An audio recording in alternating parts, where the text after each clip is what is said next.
Congratulations everyone. Sir congratulations किस बात के लिए, है ना? सिर्फ हमने एक वीडियो पे ही तो क्लिक किया सर, कॉन्ग्रेचुलेशंस किस बात के लिए? तो गाइस कॉन्ग्रेचुलेशंस आप लोगों को 95% लोगों से आगे निकलने के लिए।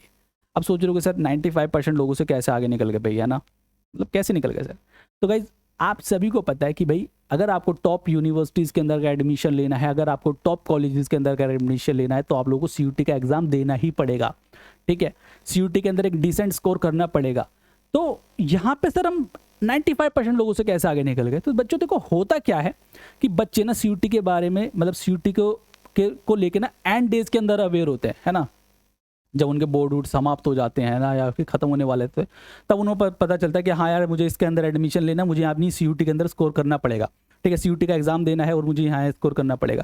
तो एंड डेज में होता क्या, जब आपके 1.5-2 महीने बचते हैं ना, तो बच्चा ना बहुत ज़्यादा कंफ्यूज हो जाता है। मतलब उसको बहुत ज़्यादा एफर्ट लगते हैं उसको जनरल टेस्ट के अंदर स्कोर करना पड़ता है, उसको इंग्लिश के अंदर बहुत ज़्यादा मतलब एफर्ट लगाने पड़ते हैं। तो एंड डेज के अंदर ना काफ़ी मतलब मोस्ट ऑफ द स्टूडेंट ना बहुत हालत ख़राब हो जाती है। मेरे पास मैसेज आता है कि सर नहीं हो पा रहा सर, अब क्या करूँ। मगर बेटे देख पढ़ना तो पड़ेगा, है ना? एंड डेज के अंदर दिक्कत हो जाती है बहुत ज़्यादा। तो आप लोग अभी से इस चीज़ को लेके अवेयर हो गए हो, यानी कि आप लोगों का एफर्ट बहुत कम लगने वाला है और कम एफर्ट के अंदर आप लोग एक डिसेंट स्कोर कर पाओगे।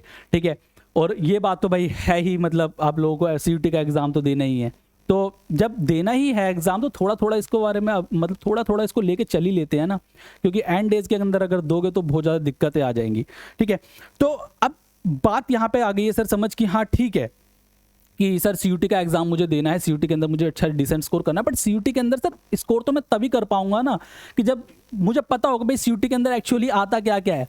ठीक है, तो सीयूटी के अंदर बच्चे आपके डोमेन सब्जेक्ट्स आते हैं, सीयूटी के अंदर आपकी इंग्लिश आती है और सीयूटी के अंदर आता है बच्चे आपका जनरल टेस्ट, जो कि बहुत ज़्यादा ही दिक्कत करता है बच्चों को एंड डेज के अंदर।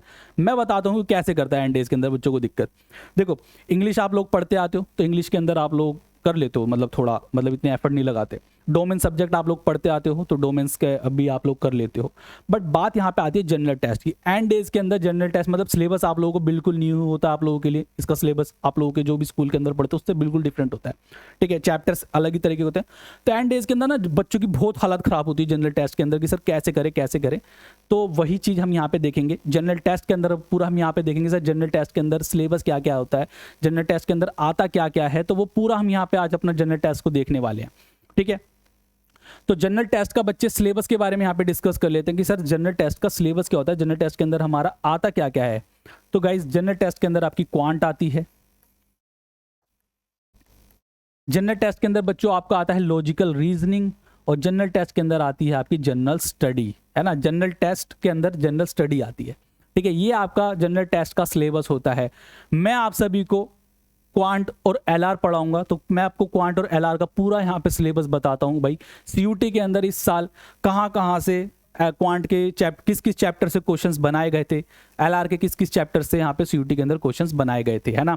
हर साल सीयूटी जो हमारा एनटी है, हर साल सीयूटी के अंदर जनरल टेस्ट के अंदर अपना कुछ ना कुछ वो पैटर्न चेंज करता है। सबसे पहले जब उसने एग्जाम लिया था सीयूटी का, मतलब जनरल टेस्ट का जब सबसे पहले उसने ये जब बिल्कुल सीयूटी इंट्रोड्यूस हुआ था, तब उसने एक कुछ गिने चुने चैप्टर से ही सबसे ज़्यादा क्वेश्चंस पूछ रहे थे। बट फिर पिछले 2 सालों के अंदर फिर वो हर चैप्टर से मतलब कुछ मतलब ऐसा नहीं कि भाई 1-2 चैप्टर सबसे ज़्यादा क्वेश्चन पूछ लिए, वो मतलब हर चैप्टर से कुछ ना कुछ क्वेश्चंस पूछने लगा। ठीक है, तो पूरा हम यहाँ पे देखेंगे भाई क्वांट एलआर का पूरा सिलेबस यहाँ पे डिस्कस करने वाला है कि भाई क्या क्या होता है। मतलब अगर मुझे जनरल टेस्ट के अंदर स्कोर करना है तो सर मुझे क्वांट के अंदर कौन कौन से चैप्टर पढ़ने पड़ेंगे, लॉजिकल रीजनिंग के अंदर क्या क्या पढ़ना पड़ेगा, वो पूरा हम यहाँ पे देखेंगे। ठीक है बच्चों, तो ये रहा अपना क्वांटिटेटिव एप्टीट्यूड। तो गाइस क्वांटिटेटिव एप्टीट्यूड के अंदर आपका नंबर सिस्टम आता है, एलसीएम एचसीएफ आता है, simplification, search indices, sequence and series, ये पूरा आपका अरिथमेटिक वाला पोर्शन हो गया, ये पूरा आपका एडवांस वाला पोर्शन हो गया। तो अच्छे से देख लो, ये अपना क्वांटिटेटिव एप्टीट्यूड है, इसको लिख लेना नोटबुक पे, है ना? अगर जनरल टेस्ट के आप लोग प्रिपरेशन करनी स्टार्ट करोगे तो पूरा एक इंडेक्स वगैरह बना लीजिएगा। ठीक है, जैसे कि फ्रंट पेज के ऊपर पूरा ये सारा सिलेबस वगैरह लिख लीजिएगा, मतलब कि कौन कौन से चैप्टर हमारे क्वांटिटेटिव एप्टीट्यूड के अंदर आते हैं। तो ये तो रही बात हमारी बच्चों क्वांटिटेटिव एप्टीट्यूड की। ठीक है, अगर हम बात करते हैं अपने लॉजिकल रीजनिंग की, तो लॉजिकल रीजनिंग के अंदर हमारे ये सारे चैप्टर्स आते हैं गाइज। इन चैप्टर से सीयूटी ने क्वेश्चंस बनाए हैं इस साल भी, है ना? मतलब अब सीयूटी देखो, अब ऐसा नहीं हो रहा कि सीयूटी किसी 1-2 पर्टिकुलर चैप्टर से ही आप लोगों का क्वेश्चंस बना दी जा रहे हैं। जैसे ये सारे चैप्टर छोड़ दिए और फिर इस चैप्टर से 10-10 क्वेश्चन बना दिए, इस चैप्टर से 15-15 क्वेश्चन बना दिए, ऐसा नहीं हो रहा। पिछले साल जब सबसे पहले हमारा CUT इंट्रोड्यूस हुआ था, सबसे पहले उसने ऐसा किया था, बट उसके बाद ऐसे नहीं किया। वो हर चैप्टर से एक एक 2-2 क्वेश्चन यहाँ पे पूछता है, ठीक है। तो ये हमारा लॉजिकल रीजनिंग का सिलेबस रहा। अब बात सर यहाँ पे आती है कि सर अभी मतलब नया हमारा अभी साल स्टार्ट हुआ है, तो बहुत ज़्यादा आप लोगों को कन्फ्यूज़न रहती है कि सर किस तरीके से मतलब हमें पर्सनल टच वगैरह कहाँ से मिले, कहाँ से हम अपने डाउट वगैरह क्लियर कर सकते हैं।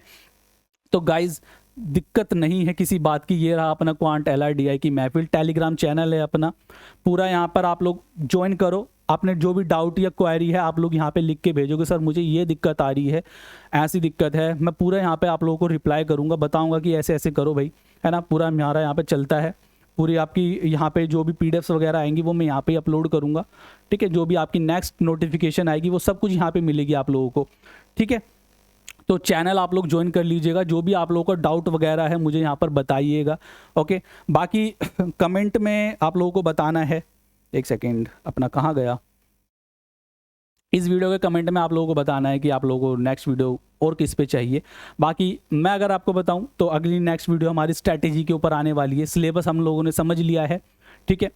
अगली सिलेबस हमारा हो गया है और बाकी जो अगली वीडियो आएगी हमारी वो स्ट्रैटेजी के ऊपर आएगी। भाई हम इस साल अपनी किस तरीके से स्ट्रैटेजी रखें, मतलब NTA हमें से किस तरीके से क्वेश्चंस पूछ रहा है और हमें किस तरीके से स्ट्रैटेजी रखनी है इस साल अपनी, जिससे कि हमारा एक जनरल टेस्ट के अंदर एक अच्छा स्कोर हम कर पाएँ, ठीक है। तो वो आप लोगों को बताना है कि आप लोगों को और क्या दिक्कत आ रही है ना। आप लोग टेलीग्राम चैनल पे बता सकते हो, अपने आप लोग कमेंट के अंदर ही बता सकते हो, ठीक है। सो बस अपनी नेक्स्ट वीडियो के अंदर मिलेंगे। नेक्स्ट वीडियो हमारी स्ट्रैटेजी की रहेगी, ठीक है। Tata bye bye, take care guys.